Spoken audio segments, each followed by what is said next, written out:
Turbot or turbot, the king of the sea. This beautiful fish is a favorite of many chefs, and today I'm going to show you how to break it down in two different ways. So let's begin. In my opinion, the best way is to take the head off first. Just feel where the bone stops at the bottom of the head, and then take your knife and follow that line. Then repeat on the other side.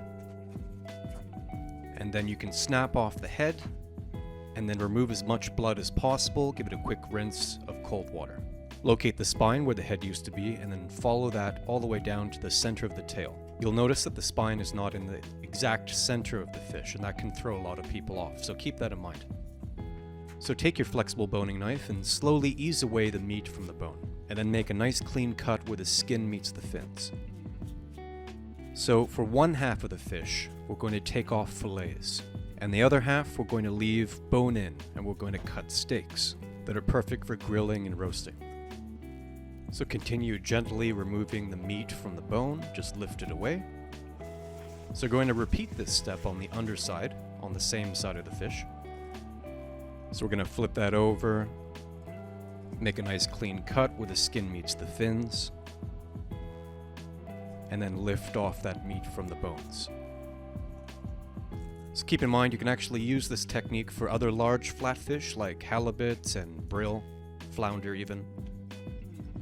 One of the great things about breaking down flatfish is there's no pin bones. You just take it right off the meat, trim it up, and it's ready to go.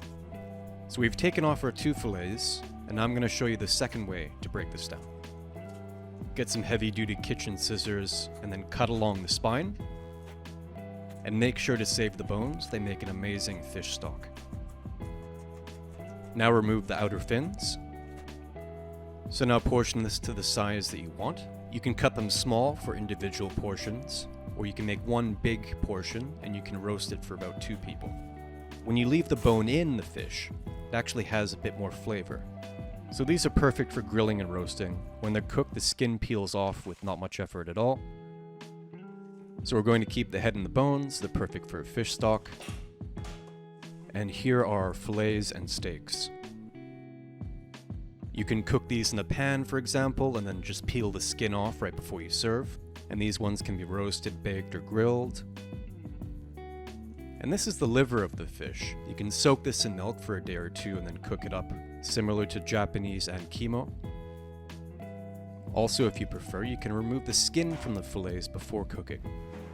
Take your knife, make a small incision at the tail, angle your knife down, and then pull the skin away from the fish. You can also remove the skirt if you want, but I'm going to keep it on. It has a nice flavor. Also, if you have access to fish that are a little bit bigger than the one I have here, you can also take the cheeks out of the turbot or halibut, and those are delicious as well. Well, thank you for watching. I hope you enjoyed that video. If you'd like to see further recipes and techniques, don't forget to subscribe. If you have any comments, write them down below. And if you have any questions, please write them in the comments section and I'd be happy to answer them. Happy cooking!